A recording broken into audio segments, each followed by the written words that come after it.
Family of musician ako eh. Family of singers, musician. Nung grade 7, so may teacher ako nun, naghahanap siya ng kakanta sa Flag 7 eh. Nagpa-audition siya. Doon lang sa room. Hindi naman talaga ako nag-audition eh. Nag-rap lang kami talaga sa likod nun. Kami ng mga tropa ko. And narinig niya, medyo may tono naman daw yung boses ko. Tinry niya ako pakantayin ng Amazing Dreams. Yun lang, wala naman nangyaring kakaiba.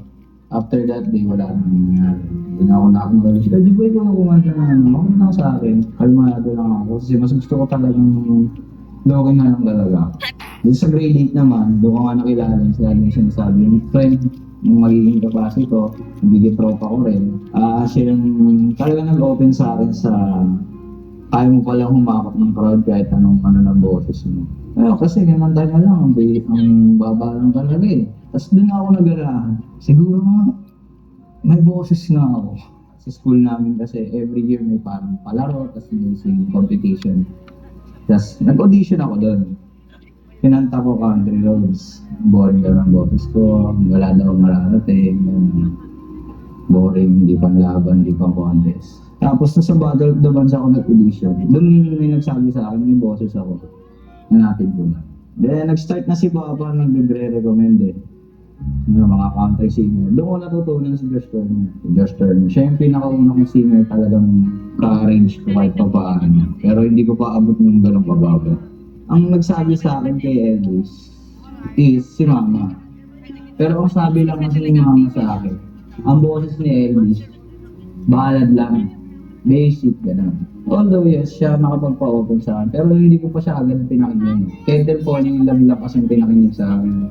Saka Love Me Tender, yun lang. Tinry ko, abot ko naman, kaya ko, komportable. Pero hindi pa rin talaga ganun yung timpla.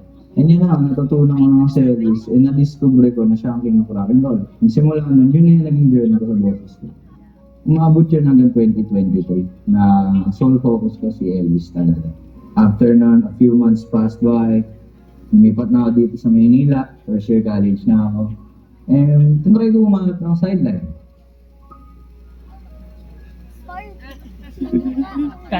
Tinry ko sumalis ng mga Facebook page para kahit pa paano may bumukman sa akin. Makahanap ako ng mga naghahanap ng singer sa kasal, birthday, or parties. A few days passed by, may dumaan na company, nag-reply sa akin, and yun na yung pinaka first and last gig ko. Kasi after nun, naghanap ulit ako ng gigs, baka makachamba, nakita ko na nga yung audition ng Ibulaga. Mula nun, nag-chat ako kay Direk Oreo. A few days, actually a weeks nga, bago talaga ako na mag-audition na po ako, pupunta na ako dyan. Kaso yung magiging tatapat sa akin, hindi compatible sa vocal range ko, basta style ng music ko. Kaya, hinold ulit ako.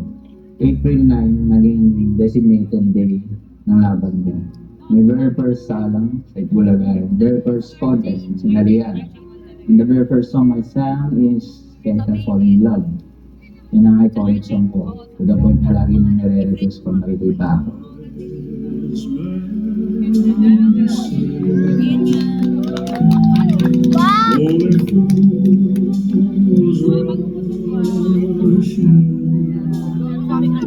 Actually, unang salang sa TV show, TV contest, pero yung akalain mananalo. So, bigla na lang sumabog ako sa social media, sa TikTok, sa Facebook. After a few months nung first na salang sa Itbulaga, isa ko sa mga huling sinalang kasi. And yun nga sa second na laban ko yan, ang kalaban ko si Tony Bennett. Which is a good friend of mine din kasi napakagaling na rin na sumunod.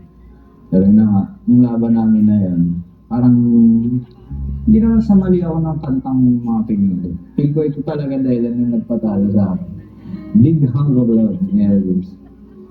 Napakahirap nito pag wala ka sa kondisyon ako. Actually, pag wala ka sa kondisyon, napakahirap ng boses ko dito. Kaya, tinay ko agad yung risk na kaya ko to. Pinush ko na agad sarili ko. And after matalo nga na, ayun, parang na-realize ko na wala na pala yung prime Elvis ko. Yes, I've stopped being Elvis kasi for 2 years na eh. Kasi, Kaya kailangan ko talaga ulit asahin yung boses ko. Ayun, naging motivation, naging inspiration sa akin siya to relearn the things I learned back then. So after a few weeks or days, nagkaroon sila ng comeback. Kasi nangyayari naman yun once in a while sa panahon ng orders niya. Talaga nagkaka-comeback. Para mabalik yung mga gustong singer ng mga pinupush ng tao na gusto nila ibalik. Yan, yun na. Nabalik ako. Yung special sa comeback na rin. Magduduet kami nung kalaban ko. Nagduet kami ni Louis Armstrong. Ayun, nagduet kami. Ang kinanta namin is The Way You Look Tonight. Yun yung dinuet namin. Boses Elvis ako, boses Louis siya. Ako yung nanalo. Which is a good thing. Good thing naman. So, ayun. Makakamove na ako sa finals. Nanalo naman nung qualifications. Pero may tatlong laban pa kasi. Qualifications, nanalo ako. Yung finals talaga na kaming bisection ng close na is second runner-up ako or third place.